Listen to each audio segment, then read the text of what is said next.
Gusto mo bang matikman tong napakasarap na crispy pata at sisig? Dito nyo lang yan matitikman sa Steaks and Fire Restaurant. Kaya kung interesado ka, tapusin mong panoorin ang video na to at ituturo ko sa inyo kung paano pumunta dito. Kaya ano pang hinihintay nyo? Let's go mga kainggitera!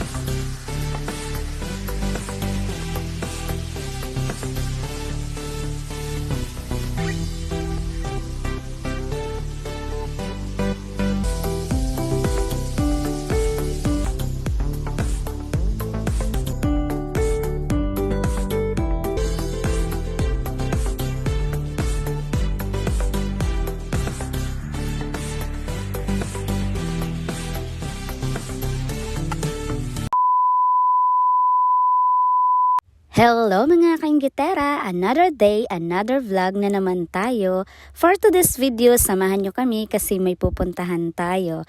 Bago natin ipagpatuloy itong vlog na to, sa mga hindi pa pala nakakakilala sa akin, ako nga pala si Sharina Suwan, aka Miss Inggitera. Mayroon na rin tayong 17,500 followers, kaya maraming salamat sa mga solid kong supporters. Love you all!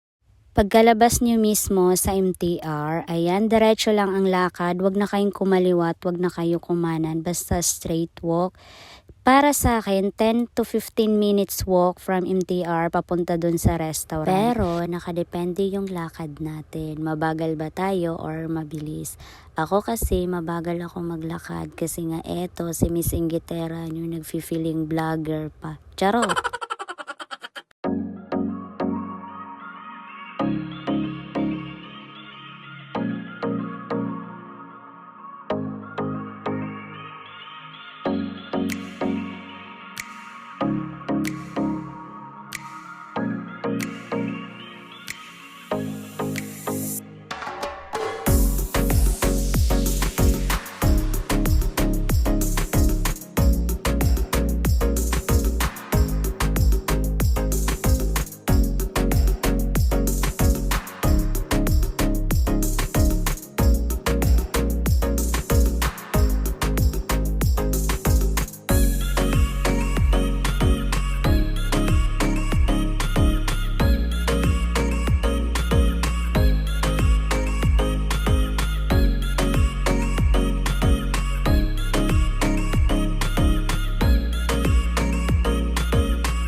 So, eto na nga, pagkatawid nyo dito mga kainggitera, eto yung makikita nyo. Pag nakita nyo to, ayan, pa-turn right kayo. Ayan, tapos, diretso lang ang lakad, ayan. Doon naman sa bandang dulo, may makikita kayong welcome. Kapag nakita nyo yung welcome, ibig sabihin, hindi kayo naligaw. Charis! Hello sa'yo ate, siya nga pala yung nag-invite sa amin na dito kami mag-lunch. Oops! Wait lang, nangalahati na yung video ko pero hindi ka pa nag-like. Charot, namimilit. Alam niyo ba mga kainggitera, matagal na talaga akong inimbitahan ng aking kaibigan na pumunta daw kami dito. Kaso nga lang yung time na inimbitahan niya ako, yun yung time din na sumali ako ng pageant kaya sobrang na-busy din ako. Teka lang, bakit may pakaway-kaway tong kaibigan ko man? O siya, tama na muna ang kwentuhan, nandito na kami. Ala, bakit man sobrang napaaga kami? Sa wakas, nakarating din tayo kaya samahan niyo ako. Tara, let's go! Hello nga pala kay sir! Dahil sobrang napaaga yung dating namin, kami na yung nagbukas ng restaurant. Sakto, wala pa masyadong customer, kaya ito, ipapakita ko sa inyo yung loob ng restaurant. Maganda yung place niya, malinis, and very accommodating yung mga staff dito. Hi nga pala sa mga kaibigan kong mayayaman. Open hours nila dito, 12 p.m. to 10 p.m. At eto naman yung kanilang menu. Ay, naku, ang hirap man maging social. Oy, basta pagpasensyahan nyo na lang yung pronunciation ko, i-correct nyo na lang ako, ha? Basta, marami kayong pagpipilian dyan. So, eto pala yung kanilang FB page. Ayan, paki-like and follow na lang din mga kainggitera. Thank you so much! So, ayun mga kainggitera, kung gusto nyo mag-order ng wine, dito pa lang, nako, mapapa-order talaga kayo, oh. Buy one, take one. Buy one, take one. Happy hour. Happy hour all day. Pero dito talaga kayo mapapanganga.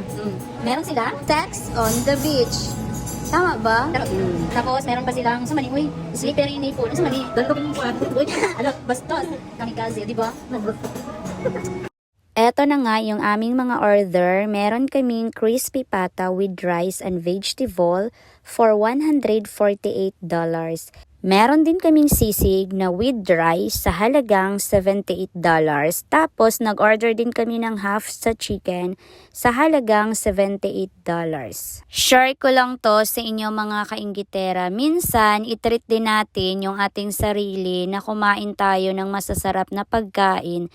Kasi sa totoo lang, deserve natin to kasi tayo yung nagpakapagod magtrabaho dito sa ibang bansa. Kahit once a month lang, okay na yun. Ano te? Mikos-mikos na yarn. Ano ba tong mga insan ko oy? Tapos lagyan mo yung lemon. Ay, sabay na anak ko ba yung social media?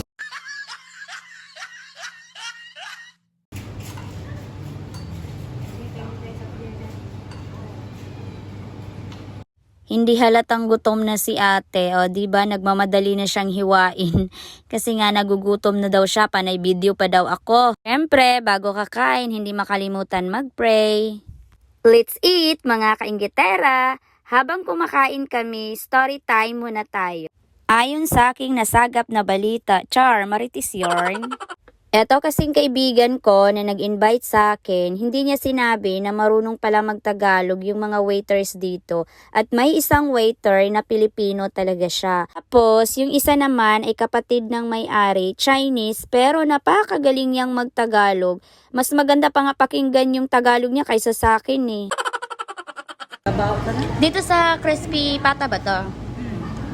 Kung i-rate natin siya ng 10. For me.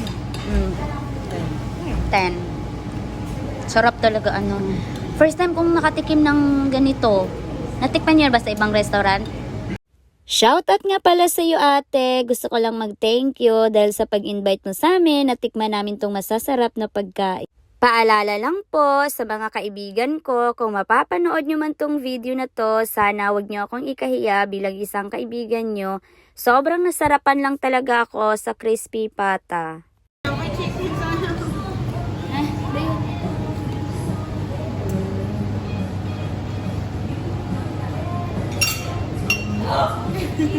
Makabuwak na. Shoutout nga pala kay Kuyang Naka-Black. Siya po yung isang waiter dito na Pilipino. Sobrang sipag at napakabait niya. Thank you, Kuya! Dahil nag-hi ka sa vlog ko, wag mong kalimutan i-share to. Hello po! Si Sir nga pala ay isang Chinese at kapatid siya ng may-ari ng restaurant na to. Grabe, hindi ko talaga akalain na ganun kagaling magtagalog si Sir. Wala lang, na-share ko lang. Bago ko pala tapusin tong vlog ko, may isi-share pa ako sa inyo. Every Friday, may live sila, Acoustic Night with Jordan Delfino. Tapos, only drinks and snacks na sila. Every Friday yan, 7 p.m. to 10 p.m.